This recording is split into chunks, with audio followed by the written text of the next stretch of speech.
All right, everyone. I am really excited for this conversation. It is going to be great. You get to hear from Jamie Kay. She is a menstrual empowerment educator, a hormone health coach, a filmmaker, wife, and mother of two. She stumbled into the world of womb wisdom after a painful and isolating journey with stage 4 endometriosis. After cultivating a new relationship with her cycle changed her life, she dedicated her career to helping more women uncover the secrets of their bodies.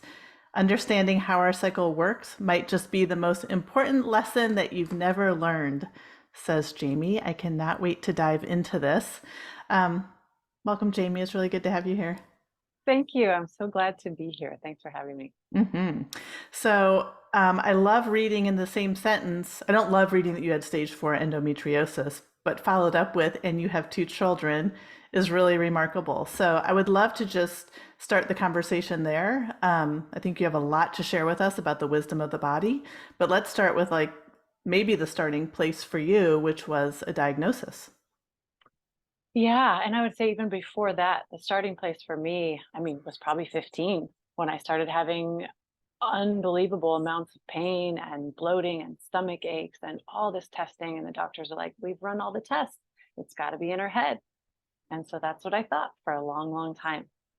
And then, of course, like most of us do, I was on birth control for a long amount of time. And all my symptoms kind of went away. And then when I came off of that in my early 30s, like, my cycle was just out of control, painful, and went to the doctor, and the doctor's like, "Yeah, this is normal, and actually, it's your body punishing you for not having kids yet in your 30s." I was like, "Oh, okay, that makes sense." Wow. And I look back at that and I think, gosh, where was I in my mindset and the cultural conditioning where I thought, yes, it makes sense that I am suffering and I am designed to suffer, and my body is mad at me and and uh, retaliating with pain. Mm. And the way I feel now about my body is so 360 different than that. But I didn't go get help because I thought as things got worse and worse and worse that I was just being punished. And then I got a diagnosis. Wow. Like, so I was suffering. Sometimes it was really, it, what happened to me, like, where do I even go back? How do I even go back to this time?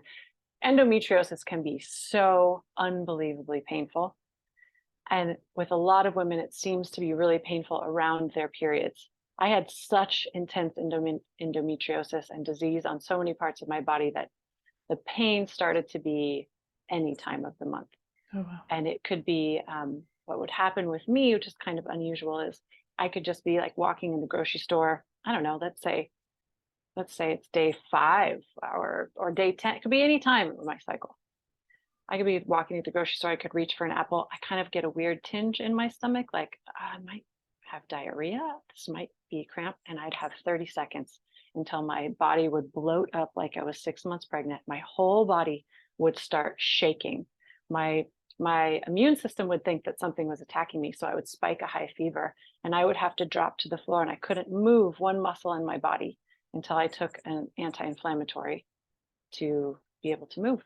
People would think I was having seizures because I was convulsing on the floor in pain, just randomly at a grocery store. Wow. I felt scared to go on planes. I felt scared to go Mm. on dates. I felt scared to be at a concert. I felt scared to go hiking. I always had, anti-inflammatories in my purse because what if I'm out on the trail and I can't get back? And so my life got very, very, Yeah. very small. I was home a lot. And then I got a diagnosis. By this time, endometriosis is really invisible. You can't see it, can't have an ultrasound to see it. It's mostly until they actually open you up and look at you laparoscopically, can't actually diagnose you. But in late stage disease, oftentimes you get something called blood cysts or chocolate cysts, which are big blood filled cysts. For me, I had them on my ovaries, which is often a late stage sign of disease. So that's how the doctor was 99% sure that's what I had, because I had a big baseball sized blood filled cyst on one of my ovaries. And so he made the endometriosis diagnosis from that. So now, how do I get back to your question about having kids? It's like there's so much in between those two things. Well, can I ask another question is, Yeah. so you were diagnosed, but then Mhm. what? Is the doctor like in good luck or he removed the cyst? What happens at that point? Great question. So he's like, well, it's chronic and incurable. Nothing you can do. I was like, so you mean this is what my life looks like now? Like I can't go do anything? No, we can put you on birth control, or we can take your uterus out. Or what I suggest is we put you on a medication that puts you into medical menopause. I was like, okay, time out. Let me research all of those things. And my first question to you is, are any of those curing the underlying cause of whatever this is? No. So I would go home and I would research all these things. I would research the medication he suggested. I would research hysterectomies, and I would research the kind of mainstream thoughts about it and then the more holistic thoughts about it. And I would come back and I would say, I think I'm not going to do all those things. I think I'm going to try this. And I just really started to trust my body. I felt like, how could the medical system that misdiagnosed me for 20 years, told me it was all in my head, how could they then be responsible for the cure? Mm. I knew they couldn't. They had missed it, so outrageously missed it, that how could you then tell me that this is going to fix it? I just felt like such fire in my body, and I was like, you can't be the answer to my problem when you've you've missed it this whole time. So it was a very isolating time for me because my life view was so shallow, but also I was going against even the narrative of my doctor, who's now saying he's the only person who can help me. And I just did so much research. I mean, we live in this amazing age of internet. I just would find one right thing that would lead me to the next right thing, that would lead me to the next person, that would lead me to the next book. And I just dove into years of research and experimenting on myself and courses. And I mean, even womb shamanism. I studied womb shamanism and menstruation as a spiritual practice, to eating for hormone balance, to castor oil packs, to alternative medicine, acupuncture. And I would go back in, and the doctor was like, "Oh, your cyst has shrunk by 50% Oh, wow. in So how old are you 35, at this point? Yeah. gosh, 34, Uh-huh. 35, 35. And were you married yet? Nope, Okay. wasn't even dating my husband at that time. Okay. I wasn't dating anyone, Sure. because how really could I? I felt like I couldn't, but also don't really want to take my uterus out when I haven't met my person and I still want to be a mom. Mhm. So the doctor tells me the cyst has shrunk. He's never seen this in 35 years of practice. Um, and I still think you should go on birth control. Like, shouldn't your next question be, what are you doing? No, it's a fluke. Bodies do weird things. So we would have, like, I would sit in his office and tell myself, he's my medical consultant. You are your own inner authority. You can take his advice and then you can run it past your own system for what resonates. But man, it was really hard. It's really hard to do the exact opposite of what your doctor tells you. He nicknamed me his most stubborn patient. He would call me names when I went in. It's like, oh, it's my most stubborn patient. So, anyway, I finally left that doctor because I was having success in other things. I started to listen to my body, and my body was telling me the next right thing to study, the next right thing to try, the next right person to go meet or go interview. And I started to have wild, wild success in how my body was feeling. Mm. It led me to a new doctor, a new expert, and yeah, and then my husband and I got together. We decided to try to have kids, and I had my kids unassisted at 39, and then my son I conceived at 42. Unassisted. And so did it take years and years of trying? With my daughter, we tried off and on for about a year. Hmm. Before we were married, we were engaged, but I said, you know, I might not be able to have kids. This might be something that happens. Um, and I was really clear that IVF was not something I wanted to do, just because I had done so much to get my hormones in a more balanced place that I was really afraid of what might happen to me if I then start like injecting hormones that were not from my body. So I knew that wasn't where I wanted to be. I was in such a dark place with endo that I couldn't go back. And so I knew that was off the table for me. So it was like, it either happens or it doesn't. And he was like, okay, I know you're my person, and we're meant to be parents, we'll be meant to be parents one way or another. And so we kind of tried before we got married, and nothing really was happening. And right after we got married, we got pregnant. Incredible. And so this first doctor, what chance did he give you of being able to get pregnant? I think the chances with endo specifically are like, they think it's kind of a 50-50. With Hmm. 50% of women, it affects their fertility, not necessarily with everyone. Hmm. And so he was like 50-50, who knows? Wow. What an amazing story. It's such a great success story.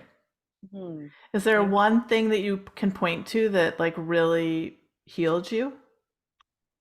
I'm really a huge advocate of understanding your four phases and eating foods that help your body process the hormones in those different Mm.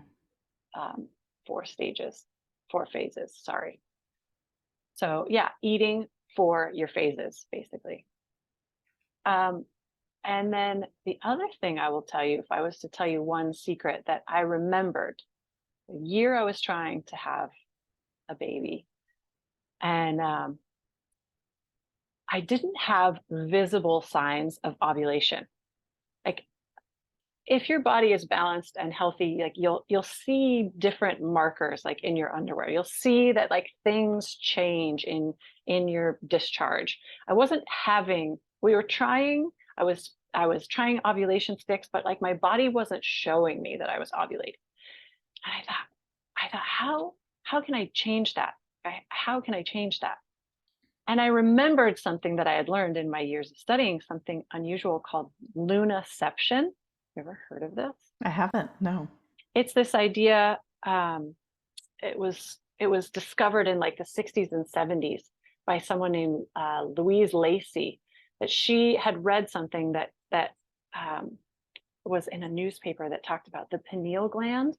The pineal gland in your head signals your body to release um, to ovulate based on light. Mm. And so she had the idea that what if you could use artificial light to signal the brain to ovulate?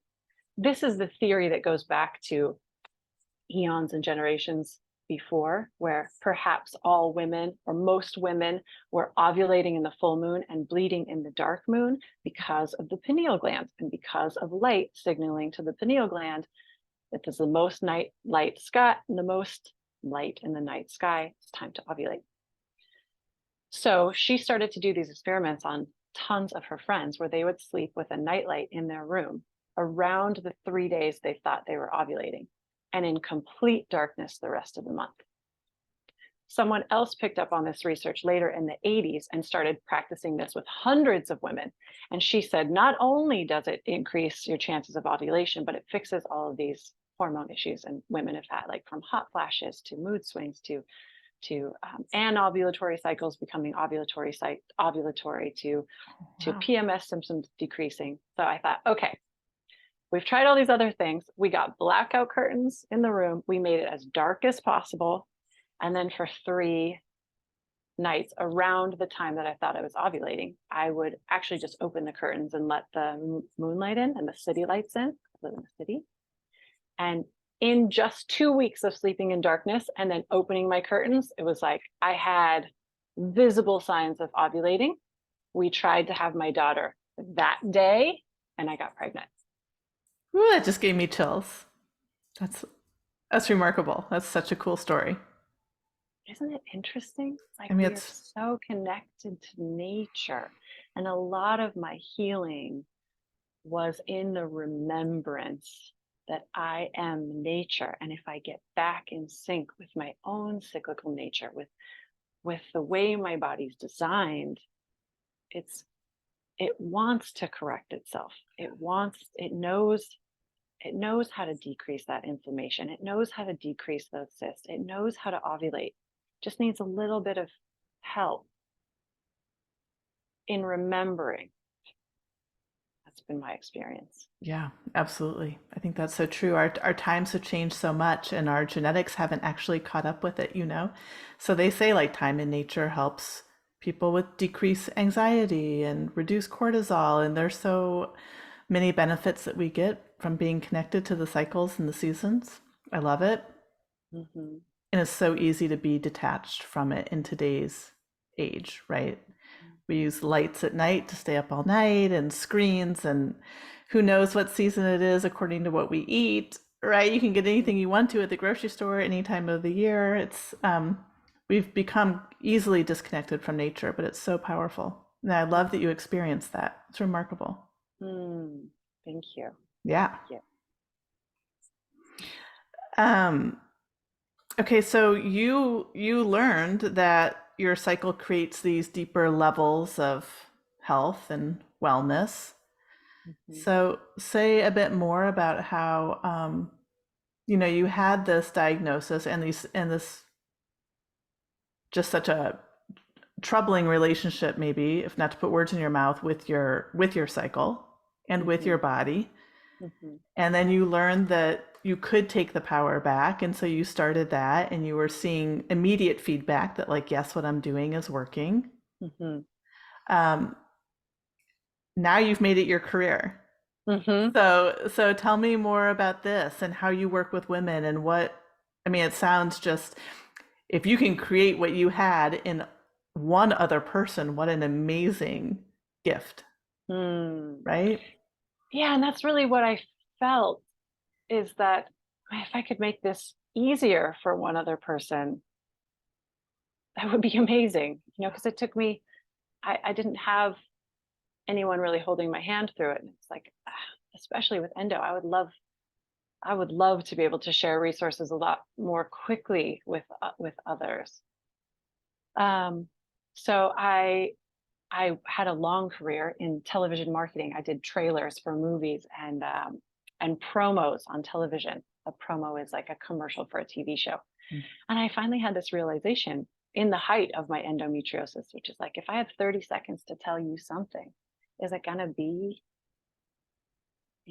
watch ER tonight at 9 Central? No, it's, it's going to be something else. And what is it?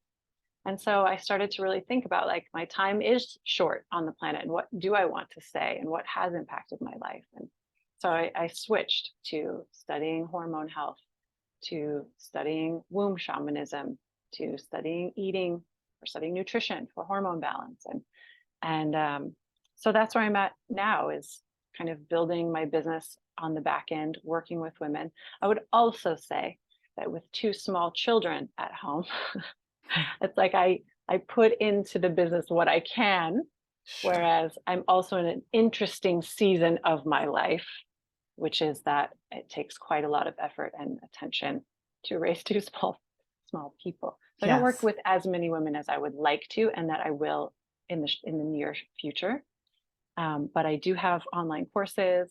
I'm creating podcasts, and my goal is in the next several months to have a membership for women with endometriosis, so that if you want to work together for the year with a group of other endo sisters, that would all work together for a year to kind of do some of these changes slowly, because I can kind of overwhelm people when I'm like, I did this and this and this and this and this and this and this for 7 years. Sure. But you Let's walk them through your strategy and it makes much more sense, I'm sure. Right? let's It's do much it more doable. slowly Yeah. Hmm. together. So that's my goal. It's something I'm building on the back end as well. I love it. Well, okay, right. So right now you can tell people at the end too, but share where people can find out more because I imagine they're listening right now, like, okay, I want to plug in. Well, I have my website is periodlove.com. then my Instagram is period.love. And then the podcast that I'm creating is called Red Volution, the color red, Red Volution. I love that. I cannot wait for that. So when will that drop? I'm hoping for February of 2023. Sweet. Exciting. Thank you. In all the things that you have done to heal your body and just be on a path of well-being, is there like one thing that you think is the most potent that you tell everybody they should do? If I have a place to start, yeah, it seems really simple, but it's almost so simple. Like, I can't believe that none of us were ever taught this, which is to start to track your cycle.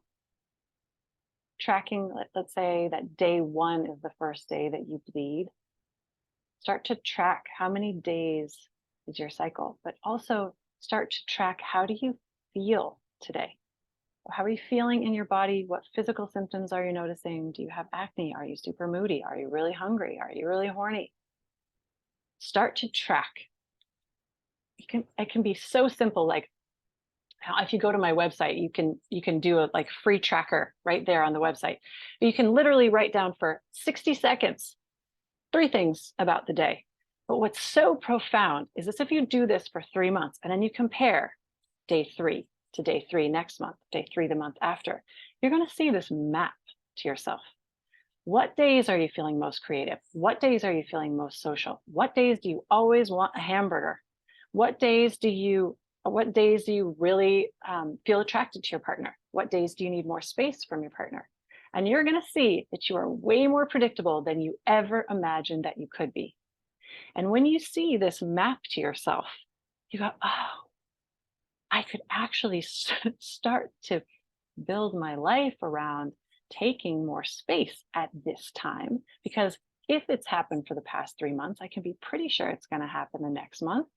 And I'm going to, whatever, stay home that night, book some time for myself. And then what happens immediately is that your body feels like, oh, she's getting me. She's listening to me.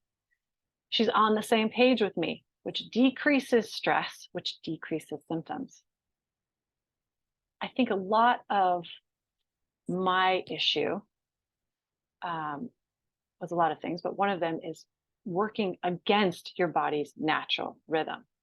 If we were all going to work at 3 a.m. and wondering why we're tired and we're not the most productive and efficient, someone would go, because you're working against your body's natural clock. The thing is, as cyclical beings, we have 2 internal clocks, not only the 24-hour circadian rhythm, but a second 28-day-ish infradian rhythm. And we've never, ever, ever been taught to work with it. And when we do, just like it makes total sense to work with the 24-hour clock, we all know that. We go, yeah, it's how we function optimally. We will start to function more optimally when we also understand the second internal clock that cyclical people have in their own bodies, which decreases stress and decreases symptoms. So that is the number one most important. Seems so simple thing. You can do it right now with the journal. You can do it on an app. I mean, there's like a free app that I like called Hormone Horoscope. It has a little notes section, and I just write notes every day. What's so fun is my husband does too. And then when he's writing things down that I don't know, like I didn't know that I have a burger day. It's day 27. I always want a burger. I didn't know that I have we should probably move our family to Costa Rica day. He's like, no, you say this word for word every day 14. So now when it comes, these things don't have as much weight. Yeah. It's like in a good way, where it's like, I know I'm feeling really low and bad about myself right now. And that's always kind of how I feel on day 28, right before I bleed. And so I don't have to get too in my mind about it. Does that make sense? I know it's going to end. It makes so much sense. It's like riding a wave rather than being like thrashed around by it, right? It's just being more proactive in our lives rather than reactive. And who does not want that? I feel like so many women just feel like we're constantly reacting to whatever's coming at us. But what you're saying is like there's so much we can actually predict and therefore manage. Yeah, absolutely. Amazing. And then thrive with. That's the thing too, Mm. is like the ultimate creative process is expansion and contraction. Our bodies are living in a cycle of ultimate creative process. So it's like, if you know that here's the big exhale, this is when most of my energy is pouring outwards, and here's where I inhale and kind of regroup and recharge, then you just see it as this beautiful dance, these spirals of creativity, as opposed to something you're fighting against. You're trying to plug and drug. You're trying to be um, to squash out. Does that make sense? It does. And you're bringing up this idea of shame, which comes up so much with the messages that we're given about our bodies. And I think a lot of us can feel shame if we're craving a food that we don't deem like healthy, or if we're tired when we had a big to-do list, or if we don't want to be touched when it's date night, right? There's a lot of like shame that's right. Our inner critics are right there ready to tell us about about that. And how nice to transform that into just compassion and awareness. It's beautiful. Absolutely. Yeah. And this, if you have this map where you're like, oh, this is just kind of how I tend to feel at this time. Yeah. And actually, a better date night for me is like movies and snuggles on the couch. And the like super skimpy dress where I want to go have cocktails is I actually feel more like that at this phase. So imagine how that can transform your relationship Mm. to your own creative work, to the way that you parent, to the way that you relate to your partner. It's nothing short of revolutionary. It really is. It seems so simple, and then it's so simple that you can't really believe that you've never been taught it before. Mhm. And so you're intending to work with adult women. Mhm. What is there in the space for like coming of age women? Do you know? Mhm. There is, yeah, there is. I'm actually interviewing someone next week for my podcast about someone who works specifically with teen girls. There's a lot of Oh, people cool. who, yeah, I feel like what's really exciting is that this was not so common 10 years ago. Right. And more women are awakening to this work and really seeing how it's transforming their lives, and then creating it in their own communities and in their own ways and their own expressions of it. So there's definitely some people who are being called to more of the teen girl education, which is exciting. There's someone I follow, I think it's called Cycle Wise, and she's really into educating teen girls. There's another book called Cycle Savvy. I mean, there's lots of resources now, and people teaching this to different groups of people, which is so exciting. It's so wonderful. It's so necessary. I love it. Mm. When you think about so much of the medical research has been done on men, and Yeah, we right, and we have this whole other rhythm, this whole other 28-day thing happening, and I'm glad it's getting its time. it's crazy. It wasn't until 1993 that the National Institute of Health said, we need to also equally study women's bodies. Oh, wow. 1993 was Mhm. not that long ago. Before that, it was always just kind of assumed that we're like little men. So most of the research, like you said, has been done on bodies that do not cycle in the way that we do, that are not um, changing every day. The way I always describe it is, if you're in a cyclical body, you're like the moon, where every day you look just a little bit different than you did the day before. If you're in a male body, it's much more linear. It's like the sun, it kind of rises and sets, rises and sets, rises and sets, hormonally speaking. Where the moon and the sun are both beautiful and they're both so different. But the moon is not a little sun. Right. Yeah. The moon is operating on a totally different schedule than the sun. It's also got a 24-hour clock, but it's Hmm. really got a Hmm. 28-day clock as well. I love this. I love that we can think about our periods not as an inconvenience, but really as like it's really an ally, right? Mm, It's our body's inner wisdom that we get to work with and learn from.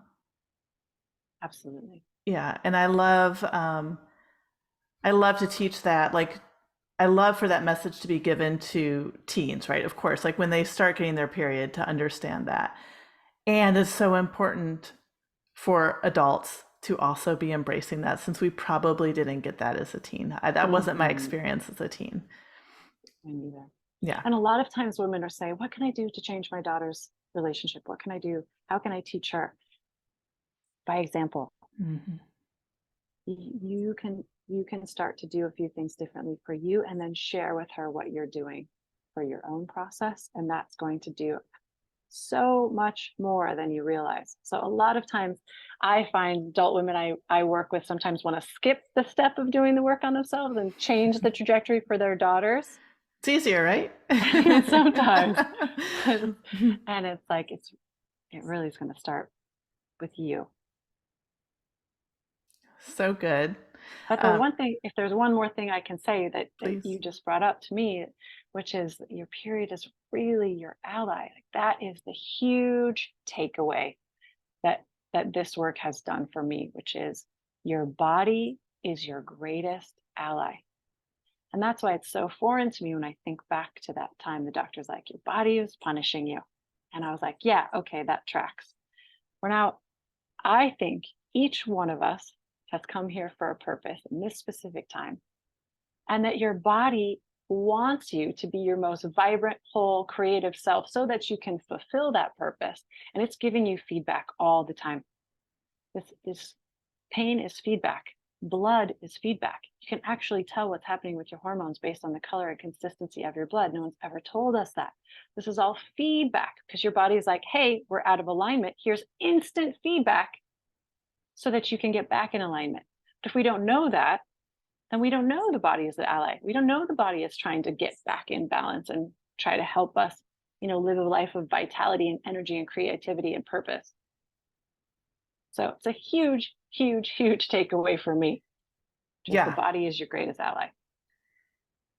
100%. And I think we could hear that over and over and over again and hear it differently and learn a new piece of that all the time. I feel like I say that in every coaching session with my clients. And I don't know if it's just women or our generation who tend, in my experience, what I've seen is that we tend to have this very like disenfranchised relationship with our bodies. We're like heads that are separate from our physical beings, and everything that happens physically is like foreign and unknown and bothersome. And the thing I'm constantly teaching my clients is like, this is like your body is speaking to you. It's a conversation. So if you can kind of meet it with curiosity instead of judgment and open to the conversation, you can learn so much and work together as partners rather than this thing that we're trying to make smaller, make bigger, make change all the time, you know? Mm-hmm. Mm-hmm. Make stop bleeding. Yes, Yeah, yes. Hmm. absolutely. It's so beautiful that you have that message and you're sharing it with people because it is so important. It is important. Yeah. Um, Before we wrap here, I want to ask you a question that I ask everybody that I've been interviewing, which is, do you have a morning routine? I know you have little ones, so it's still a valid question whether you do or you don't. Do you have a morning routine? And if so, what does that look like? I would say I've been thinking about this. No, I would really love to now that my son is sleeping through the night. He's just turned 13 months. We've had a long sleep struggle. I would really like to get back to morning routine. So I'm going to definitely carry this question and as I move forward. But right now it's kind of like survival mornings where it's like Hmm. who's up at 5:20, Yeah. who's going downstairs with the kids, who's getting to sleep in, who's taking a shower. So I would like to interject some more intention, but right now it's kind of my survival mornings. Yeah, there's a season for everything, I think, right? And sometimes people think morning routines need to be like a 20-minute routine, and I think even just like 90 seconds for Mm, yourself to set your own tone is a morning routine, right? mm, I love that. I think that's really good advice that I needed to hear. Great. So I'm going to work on a morning routine, just carving out a few, like even like you said, 90 seconds, 3 minutes Mhm. to kind of get my headspace right. I'm going to experiment with that and get back to you. Cool. I can't wait. Awesome. Thank you so much for your time, for sharing so much wisdom. And then one more time, will you tell people the best way to connect with you? Sure. I'm Jamie Kay. My um, website is called periodlove.com. I'm on Instagram at period.love. And also, I'm doing a podcast that's releasing in February called Red Volutions. Awesome. Amazing. Thanks so much. Thank you. It was a pleasure.